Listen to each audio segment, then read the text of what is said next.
The latest feud between Kate and Meghan. Is the Live Festival going to be crowned with the best TV show of all time? One is the future king's wife, and the other is affiliated with Netflix. You and your family are very warmly welcome to the UK royal news trend. The Prince and Princess of Wales have gained considerable public acclaim. The new Prince and Princess of Wales have gained considerable public acclaim. In their new roles, they are undoubtedly impressing their audiences. But once the doors to Adelaide Cottage in Windsor are shut, they can let out a huge sigh of relief.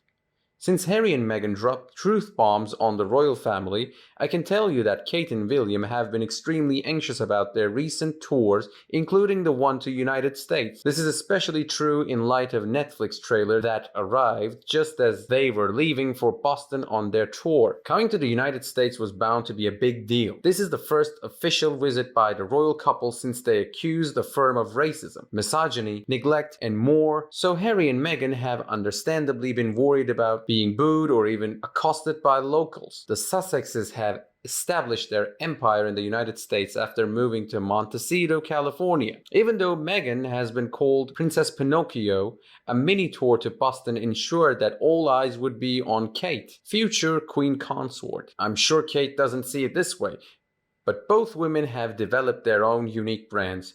Kate gives a masterclass in husband support, and she and William both are deeply about the Earshot Prize, William's environmental award that aims to bring solutions to some of the world's gravest problems like climate change and the illegal wildlife trade. Kate is the epitome of a team player, and she displays the family business's commitment to duty, empathy, and compassion. Service to others is central to culture of the firm. Use your influence for good. It's something the Queen did regularly and encouraged others to do. Being conscious of how well liked Princess Diana was on the other side of the Atlantic, Kate always dressed impeccably. Gary Goldsmith, her uncle, summed up her allure by saying, "Kate has been brilliant in so many ways, as a wife, a mother, an ambassador, and a figurehead. She's always reliable, never fails to come through. She's flawless in every setting and exhibits nothing but poise and elegance at all times. Our entire country is incredibly proud of her because she is such an inspirational figure. The monarchy is in the most capable, divinely favored hands imaginable." While Kate's brand is to remain silent and loyal to the royal family, Meghan has launched her own identity by openly criticizing the monarchy. With the help of American talk show host Oprah Winfrey, Meghan Markle was able to have her voice heard, silenced no longer, and established herself as a royal victim to an audience of nearly 50 million people in March of last year. Despite the fact that many of these claims have been debunked, she reiterated her princess status in an interview with US magazine The Cut this summer. Even during the Oprah interview, I was aware that little girls I met are often overcome with awe and exclaim, "Oh my God, it's a real-life princess." She seems oblivious to the irony that the British establishment, which she openly despises, is the sole reason for her title and fame.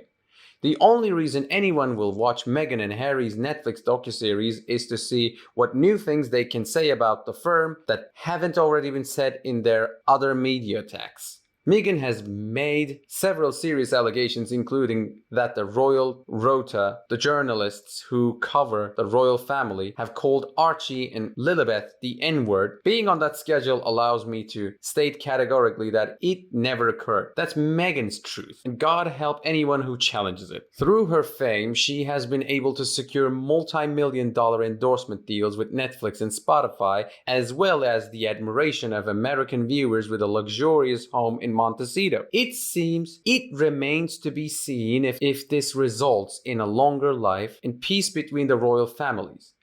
But one thing is certain.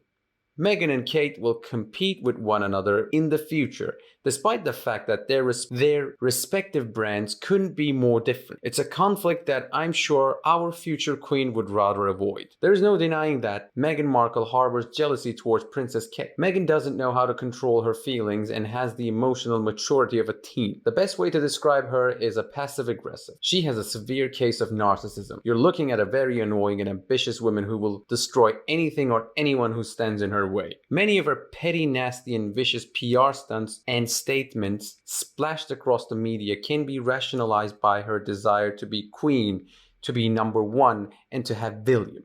There is no other way to explain such wildness.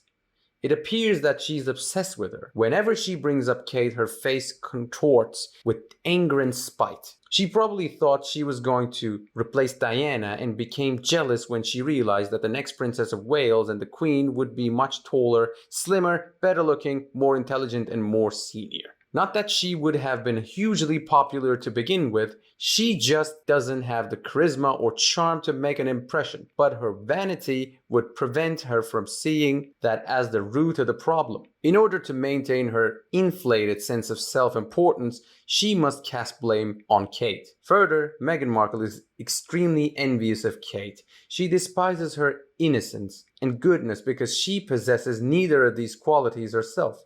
Kate is epitome of everything Meghan aspires to be, but she comes from a stable family while Meghan is the product of a dysfunctional one. Kate's parents have always been there for her and she has close relationships with her siblings. In contrast, Meghan's mother abandoned her when she was a baby, forcing her to learn early on how to use manipulation to get what she wanted. Kate exudes an air of self-assurance and security that isn't faked, but Meghan has had to fake it and play up her sexuality to advance her career. Unlike Meghan, who had to learn to lie to get through her difficult childhood, Kate is completely forthright and authentic. Even though her father was there for her, she spent so much time on the set after school that he never got to know her well enough to meet her emotional needs. Kate's mother encouraged her to believe in herself, while Meghan's abandonment severely damaged her self-esteem.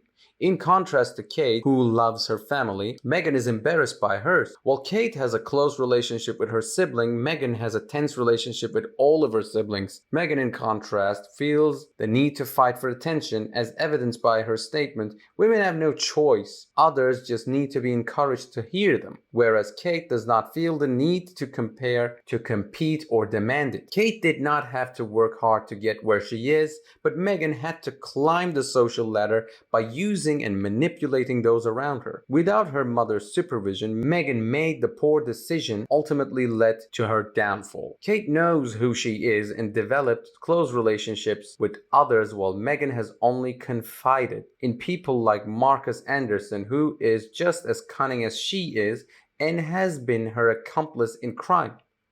Even though Kate's husband clearly adores her, Meghan can't help but feel like second best compared to Kate because she didn't get the powerful future king and instead settled for the prince she doesn't consider particularly significant. Lastly, Kate has a warm bond with her children, while Meghan seems cold and indifferent to Archie, the youngest. Because she doesn't understand what's wrong with her, Meghan is stuck in the recurrent state of emotional crisis, where she tries to convince herself that she deserves happiness on par with Kate's, but never quite manages to feel good enough in her own skin. You too? In your opinion, how serious is Kate and Meghan's romance? Leave your thoughts in the comments section and we can discuss them further. If you find my video helpful, please hit that like button and spread the word to all your friends who are into this right now. Don't miss out on any future updates from our staff by not subscribing to our UK Royal News Trends on YouTube.